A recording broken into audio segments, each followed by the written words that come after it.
So we were high school sweethearts. Is that right?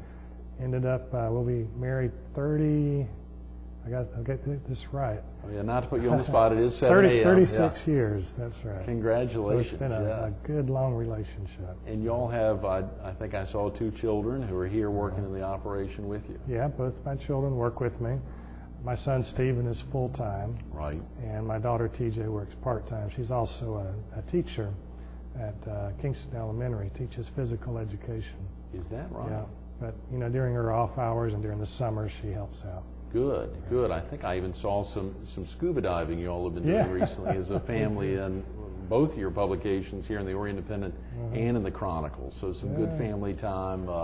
TJ and Stephen there doing some scuba diving there, and you all have some grandchildren as well here in the area. 2 little girls, Caroline and Kaylee. Yes, yeah. Good, having the thrill of being a granddad, yeah. Oh yeah, that's like they say, that's your reward for raising your children and not killing them. And not killing them, yes, it comes out. That is wonderful. Well, of course, we've got some great pictures here, but before we jump into those, just going from the Orient Independent, how long did it take you all before you actually launched the second publication? Well, we started the Independent in 1980, and I think in 1985 we decided that we needed to serve the entire county with a total market coverage product, which we call the News and Shopper. Oh yeah. And fortunately, it just took right off. Oh yeah. I guess the real strength of that publication is that we have a lot of inserts from the grocery stores and some of the large stores, and also a very extensive classified section. Oh yes, absolutely. Folks that are looking for a bargain, they love it, and if they don't get their shopper every Tuesday morning, that phone starts ringing. And that's when it's delivered. It's delivered by mail. It's a combination of mail and carrier delivery. Mail and carrier, sure. And I've seen it at a lot of locations. Seen it down at the Dunkin' Donuts on 30th Avenue in Myrtle Beach, a very popular location there. But I'm sure it's all up and down the Strand and throughout the county.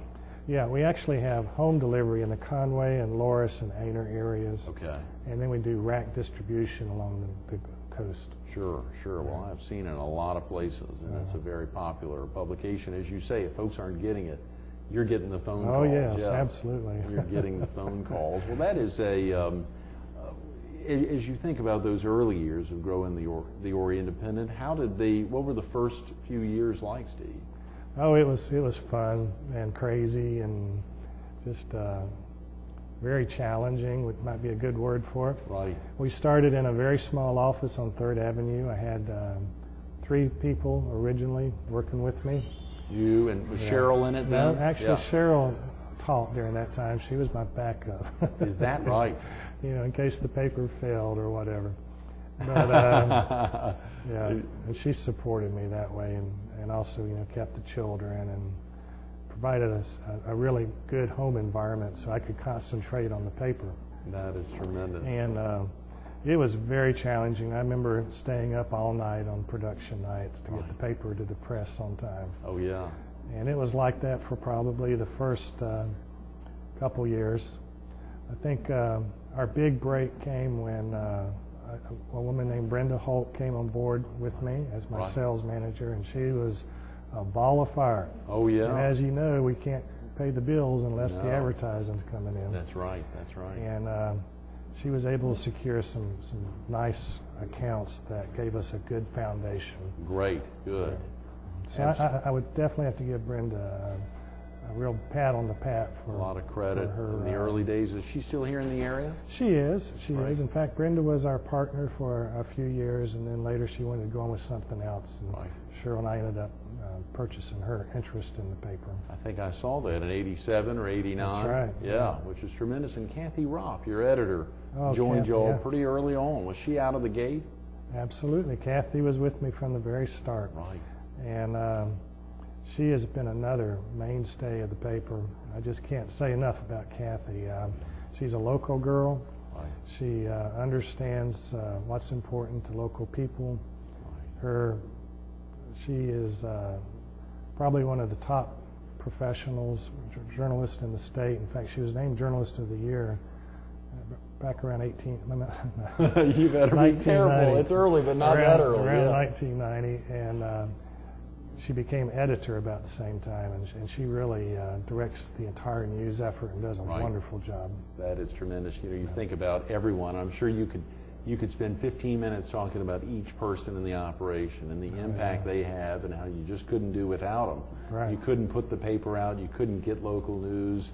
Of course, I'm thinking about poor Robert Anderson, who has to report to a boss who had been a sports editor himself. That must be kind of tough on him. How long has Robert been with you? Robert's another one of my long timers. He probably been with me about 25 years, Is that 26. right? Wow. Seems like they come and they stay, which is wonderful. That's a great testament to you and Cheryl. Yeah. Well, we think of ourselves as a family, not only Cheryl and I, but with our staff. Right.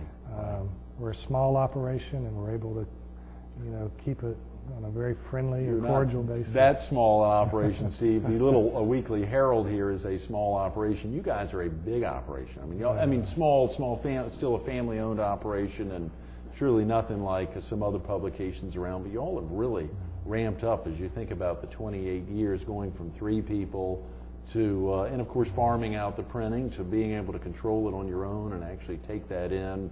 But that requires some people to make that happen. Well, it does, and I know we had our company Christmas party, and we booked a room and invited everybody, and I said to myself, where did all these people come from? Yeah. We've probably got about a full-time staff of about 30 now. That's and tremendous. Another 20 part-time people. Oh, yeah. So it's a very labor-intensive type industry, but you got to have the people and good people to get out a good product. Yes, very definitely. So we moved from the Orient Independent, obviously growing that over time and continuing to grow it, seeing more sections come on and as you point out, and it's so important that people understand, advertising has to come, helping small businesses and large businesses grow. You're just one small business helping other businesses grow, and it's a great vehicle as people tune into the newspaper there to see how it changes their lives.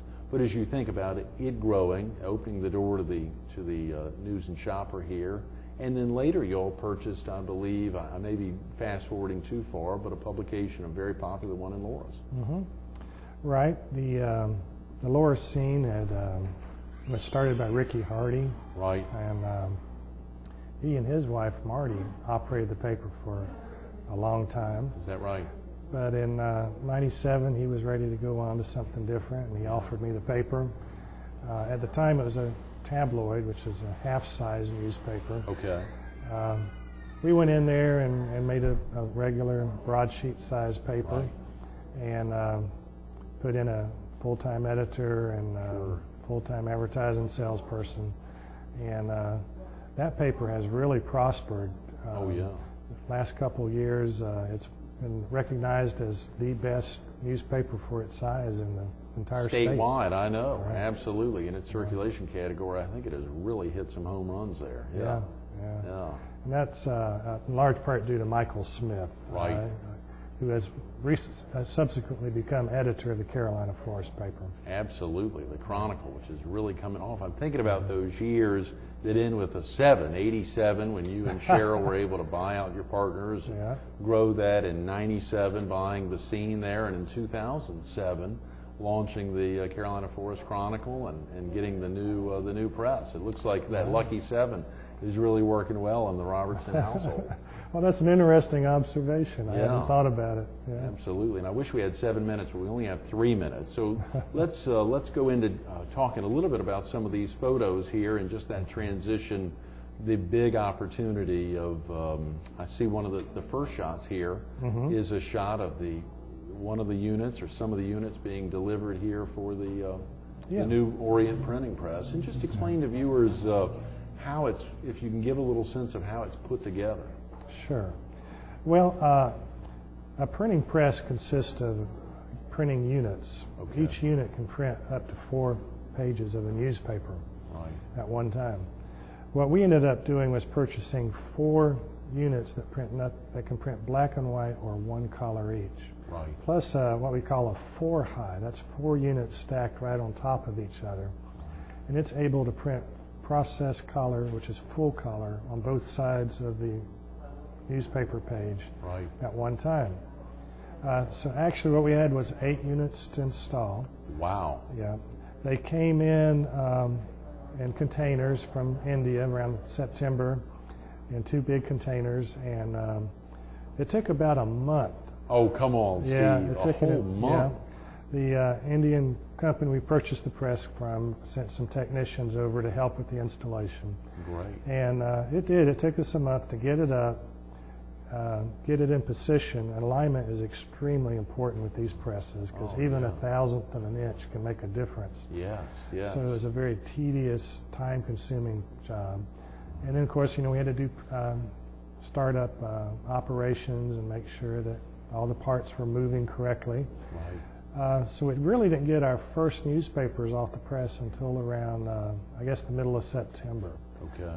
And ever since then, it's been a learning process. And but now I think the kinks have been worked out, and we're printing a lot of newspapers. Oh yeah, yeah. Just so viewers have a feeling, we've got less than a minute, and so we probably ought to get into this tomorrow. But as you think through what all, just the nuts and bolts of what all has to happen for a piece to come out and for it to get in the hands of readers there, but to think through those steps there, you've got to buy a lot of materials and buying ink and supplying that. It's a very big deal, Steve. We'll have to get into that a little bit tomorrow. Would you be willing to come back and be with us here at the Chamber? I'd love to. Thank you for the invitation. Absolutely, Steve. Okay. Thanks so much for coming in. All right. Stay tuned. A little more of Steve Robertson, the president of Waccamaw Publishers, coming up next.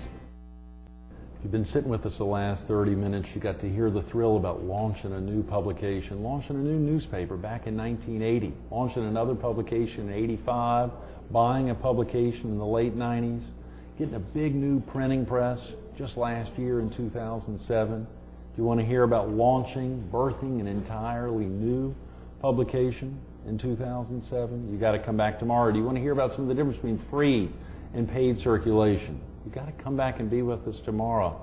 What about the shrinking newspaper? Does that get you interested? It sure gets me interested. You got to come back and hear it from Steve Robertson. Be with us tomorrow on Carolina People. Steve, thanks so much for being with us this morning. My pleasure.